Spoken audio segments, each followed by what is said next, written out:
नमस्कार। तो मैं हूं आपका होस्ट और दोस्त doctor Jay Kumar Pandey Supreme Court of India से, और आप इस वक्त देख रहे हैं 4C सुप्रीम लॉ पार्टनर्स का कानूनी चैनल। दोस्तों, 498 दहेज उत्पीड़न का मुकदमा फांस बन चुका है सुप्रीम कोर्ट की। ये कानून जिस इंटेंट से आया था, बिल्कुल उसका दुरुपयोग हुआ। अरनेश कुमार का जजमेंट आने के बाद ऐसा लगा था कि शायद स्थितियां कुछ बदलेंगी, लेकिन बदलने की बजाय बदतर हो गई। आप किसी भी दिन हाई कोर्ट, सुप्रीम कोर्ट में बैठ जाइए, क्रिमिनल कोर्ट में, आपका पुर्जा अंग अंग, दिमाग के एक एक नसें ढीली हो जाए। जजेज अपने डायस से ओपनली बोलते हैं। कानून के इस तरह का दुरुपयोग हमने देखा नहीं। हद तो तब हो जाती है जब इस 498 में अरनेश कुमार के कारण पुलिस के हाथ गिरफ्तारी से रुकते हैं, तो इसमें जोड़ दिया जाता है बलात्कार, रेप का मुकदमा। ससुर पे सास का भी नाम, ननद का नाम, नंदोई का नाम, देवर का नाम, भाभी का नाम, भाई का नाम, कोई नहीं बचता परिवार में साहब। और सबसे बड़ी त्रासदी या ट्रेजेडी है, मैंने खुद जज साहब को सुना कि आखिर ये कंप्लेन, ये मुकदमे लिखवाता कौन है? हमारी बिरादरी, वकील, हम काले कोट वाले। जज साहब कहते हैं इस कंप्लेन की भाषा देखकर मैं सीधे तौर पे कह सकता हूं कि ये किसी वकील ने लिखवाया। तो अब तो यहां तक की बातें कोर्ट में होने लगी हैं कि ऐसे वकीलों का लाइसेंस ही रद्द कर दिया जाए, ऐसे वकीलों को प्रैक्टिस से बाहर कर दिया जाए, उनके खिलाफ भी कार्रवाई हो। खैर, यह तो थी वस्तु स्थिति। लेकिन आज जो धमाका मैं यहां करने जा रहा हूं 498 पर, वह है सुप्रीम कोर्ट का। और सुप्रीम कोर्ट ने कह दिया है कि ये ब्लाइंड अरेस्ट 498A में अंधी गिरफ्तारी नहीं चलेगी। अरनेश कुमार के बाद फिर बहुत ही पुरजोर तरीके से सुप्रीम कोर्ट ने यह बात कही है। सुप्रीम कोर्ट कह रहा है 498 का दुरुपयोग बंद करे। बिना जांच अब गिरफ्तारी संभव नहीं होगी। सुप्रीम कोर्ट पूछ रहा है, ये कानून था महिला सुरक्षा के लिए या महिलाओं के हाथ में एक हथियार दे दिया गया हमला करने की? नमस्कार दोस्तों, आज के इस वीडियो में हम यही बात करेंगे। जो सुप्रीम कोर्ट ने यह ऐतिहासिक फैसला अरनेश कुमार के बाद दिया है, जो हर इंसान को, चाहे वो हस्बैंड हो, फादर हो या एक इनोसेंट रिलेटिव, उनके लिए आशा की एक नई किरण, आशा की एक नई उम्मीद सामने आई है। Section 498 IPC, which was meant to protect women from cruelty and dowry harassment, has now been put under scanner officially, none other than by the Supreme Court. अब FIR दर्ज हो भी जाएगा अगर 498 में, तो कम से कम 2 महीने तक किसी की गिरफ्तारी नहीं होगी। यह गाइडलाइन आया है इलाहाबाद हाई कोर्ट से, जिस पर सुप्रीम कोर्ट ने मुहर लगा दी और अब इसको लागू कर दिया पूरे देश के लिए। तो इलाहाबाद हाई कोर्ट को इस बात पर सैल्यूट बनता है, इलाहाबाद के जजेस को सैल्यूट तो बनता है। एक लाइक आप इलाहाबाद हाई कोर्ट के जुडिशियरी को दीजिए, इलाहाबाद के अधिवक्ताओं को दीजिए। अब सुप्रीम कोर्ट यह क्यों कह रहा है कि 2 महीने तक कोई गिरफ्तारी नहीं होगी? बिकॉज सुप्रीम कोर्ट ने कह दिया, no more blind arrest without a family welfare committee report. अब अगर FIR है तो फैमिली वेलफेयर कमेटी जांच करेगी, जांच करके रिपोर्ट देगी, उसके बाद ही गिरफ्तारी संभव होगी। तो 2 महीने का टाइम कम नहीं है। सुप्रीम कोर्ट कहता है कि what was the intent of this law when it was framed, और आज जमीनी हकीकत क्या है। 498 लाया गया था कि अबला है, नारी है, बेचारी है, उसको प्रोटेक्ट करने की, लेकिन ग्राउंड रियलिटी में क्या हो रहा था? बिना जांच के अरेस्ट, पूरे परिवार को जेल में, बुजुर्ग, माँ बाप, बहनें, रिश्तेदार, कोई नहीं बचता था। कैरियर तबाह, शादी टूट गई, सुसाइड तक हो रहे थे। एक तरफ तो वास्तव में बेचारी अबला नारी सताई थी, लेकिन दूसरी तरफ वो निर्दोष परिवार भी था जो बिना गलती के सजा भुगत रहा था, जो इस कानून के दुरुपयोग का शिकार बन रहा था। तो इन सब बातों को दो तराजू पर रखकर सुप्रीम कोर्ट ने तौला, और जुलाई 25 इसी माह में सुप्रीम कोर्ट ने एक बोल्ड और फियरलेस डिसीजन दिया, जजमेंट दिया। क्या जजमेंट है? एक तो एफआईआर होगी तो उसके तुरंत बाद गिरफ्तारी नहीं, हर केस पहले फैमिली वेलफेयर कमेटी के पास जाएगा। कमेटी अपनी रिपोर्ट देगी 60 दिन के अंदर, तब तक पुलिस किसी को अरेस्ट नहीं कर सकती, चाहे कंप्लेनेंट चिल्लाए, मीडिया प्रेशर हो, मंत्री जी का फोन आए, संतरी जी का फोन आए, किसी का फोन आए, पॉलिटिशियंस का फोन आए, वकील साहब धरना दे दें अपने क्लाइंट के लिए, नहीं गिरफ्तार कर सकते। So this is just not a legal order, simple legal order, this is a judicial revolution. ये क्रांति है साहब। कोर्ट ने बोला बस बहुत हो गया, बहुत हो गया। Law should not be A weapon, a tool in the hands of angry. It should be a shield in the hands of the innocent. कितनी अच्छी बात बोली। Let me repeat, law should not be a revolver, a pistol in the hand of the angry person, but it should be bulletproof jacket. It should be a shield. It should be a helmet. It should be a safety kavach in the hand of the innocent. निर्दोष के लिए रक्षा कवच होना चाहिए। गुस्से में व्यक्ति, गुस्साए हुए व्यक्ति को हाथ में पिस्टल नहीं थमा दिया जाना चाहिए, और यह पिस्टल ही बन गया था साहब। फिर सुप्रीम कोर्ट यह भी कहता है जेंडर न्यूट्रलिटी। अरे अपराध अपराध है, इसमें मर्द और औरत में क्या विभेद करना।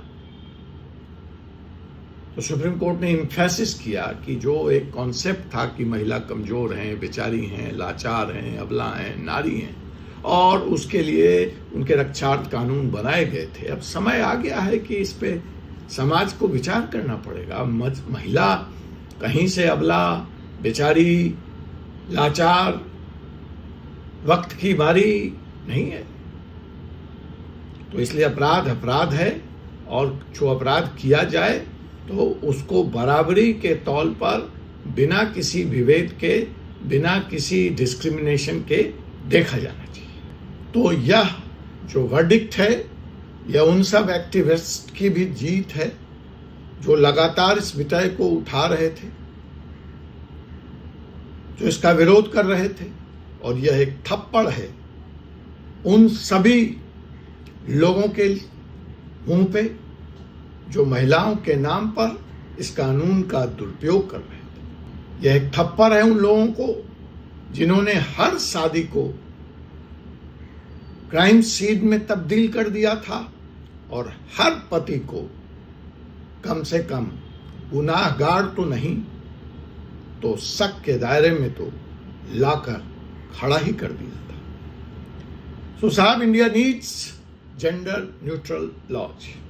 If you support this, please say gender neutral laws in the comment. अगर आप भी जेंडर न्यूट्रल कानून के पक्षधर हैं तो कमेंट में करके बताइए, yes we need this law, gender neutral law, लिखिए कमेंट में। The law should not be woman versus man. The law should not be मर्द versus औरत, पुरुष versus महिला. It should be gender neutral. Justice should not have a gender.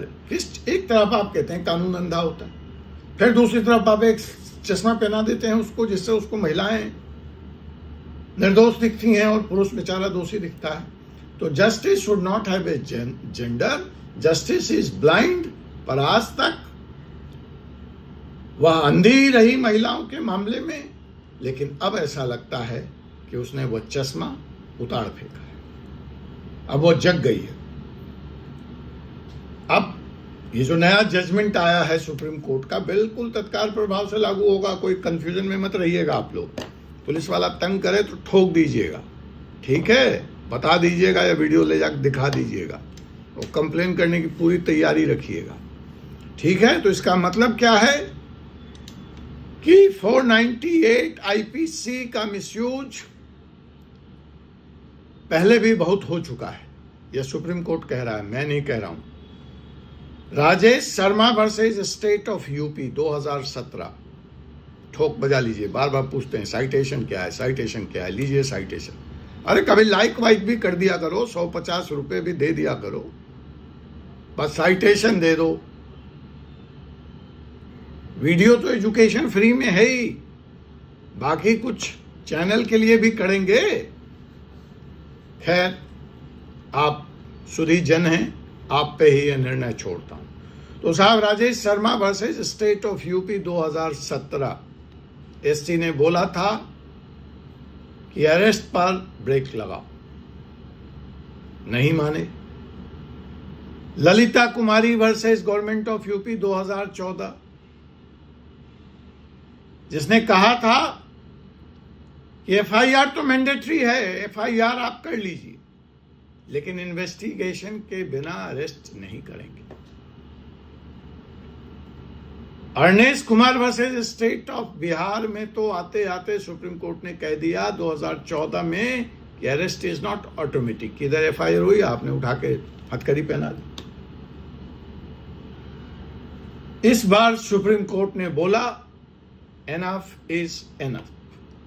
अब arrest होगी तभी जब कमिटी कहेगी कि कंप्लेन जेन्यून है. नो मोर रिवेंज एफआईआर.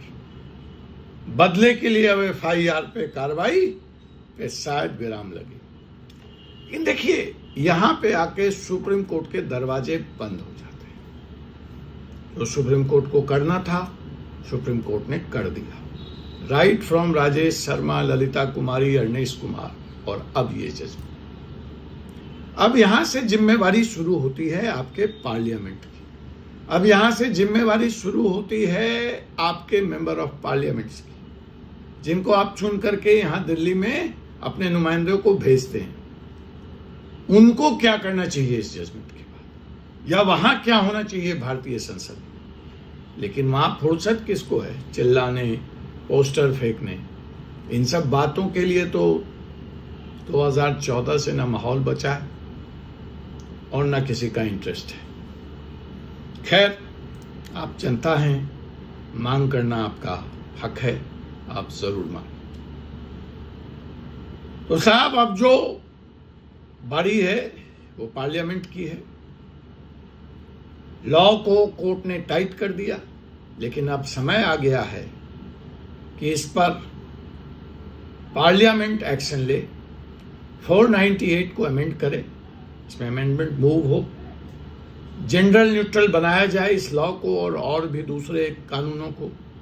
ऐसी एक कमेटी बने संसद की जहां पे जेंडर न्यूट्रल नहीं है उन सब कानूनों की समीक्षा हो, रिपोर्ट तैयार हो, बहस हो और उसमें बदलाव हो. बट उसके लिए बड़ा सीरियस माहौल चाहिए पार्लियामेंट में, ऐसे लोग चाहिए. दुर्भाग्यवश दोनों ही नहीं है. तो दीजिए वोट.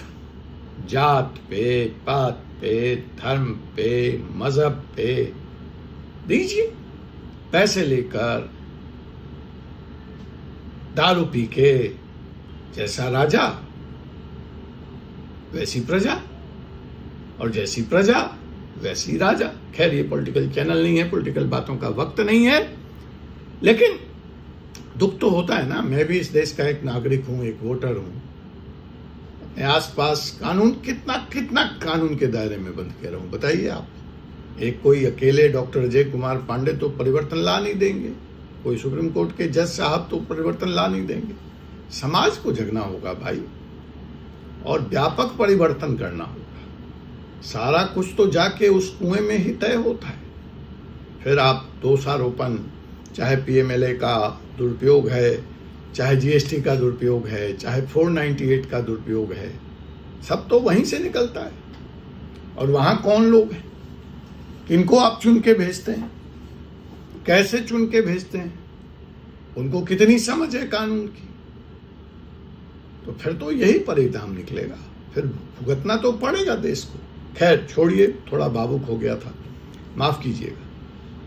तो साहब, संसद को इस पर विचार करना चाहिए, और उस पर फॉल्स कंप्लेन के लिए, जैसा जज साहब कह रहे हैं, मैंने आपको प्रारंभ में ही बताया कि वकीलों को भी न छोड़ा जाए। मत छोड़िए, स्ट्रिक्ट पनिशमेंट फिक्स करिए जो ऐसी झूठी शिकायतें करता है। और जो बेचारा शादीशुदा पुरुष है, अब उसके प्रोटेक्शन की बारी है साहब। तो उसके लिए काउंसलिंग की व्यवस्था कीजिए, उसको लीगल प्रोटेक्शन दीजिए, तब कहीं जाके परिवार और समाज बचेगा। नहीं तो यह विवाह नाम की जो पवित्र संस्था है, यह खत्म हो जाएगी हिंदुस्तान से। फिर तैयार रहिए आप। सोसाइटी लाइक वेस्टर्न कंट्रीज, जहां सवेरे किसी के साथ, दोपहर किसी के साथ और शाम किसी के साथ, एक एक पुरुष की, एक एक महिला की 8-8, 9-9 शादियां, और बच्चों की लंबी फेहरिस्त, जहां एडमिशन फॉर्म में लिखा जाता है biological father, first father, second father, third father. तो देख लीजिए जमता हो तो साहब, क्या हर एफआईआर पर हस्बैंड को क्रिमिनल ट्रीट करना सही है? बताइए आप कमेंट। आपका भी तो अनुभव होगा, आप भी तो रहते हैं इस समाज में। लॉ होना चाहिए प्रोटेक्शन के लिए, न कि डिस्ट्रक्शन के लिए। अगर मेरी बात से आप सहमत हैं या असहमत हैं तो दर्ज कीजिए सहमति और असहमति, शेयर कीजिए, बोलिए, समर्थन में या विरोध में आवाज उठाइए।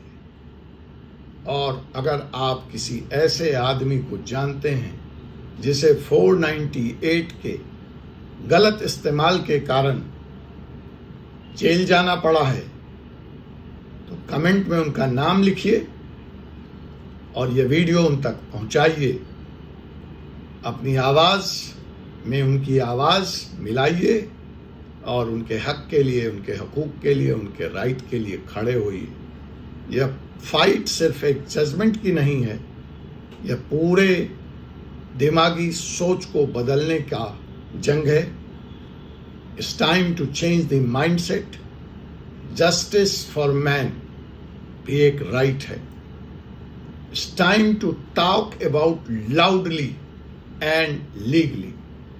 पुरुषों को भी प्रोटेक्शन और पुरुषों के भी हक के कानून समय की मांग है, समय की जरूरत है। बोलिए खुलकर, जोरदार तरीके से। सब्सक्राइब करिए फोर्सेस सुप्रीम लॉ चैनल पर, जहां हम आपको रूबरू कराते हैं कानून की ऐसी ही तल्ख सच्चाइयों से। आपसे पुनः मुलाकात होगी एक ऐसे विषय के साथ अगले एपिसोड में। तब तक के लिए मुझे doctor Ajay Kumar Pandey, advocate, Supreme Court of India को अनुमति दीजिए। जय हिंद, जय भारत, जय संविधान।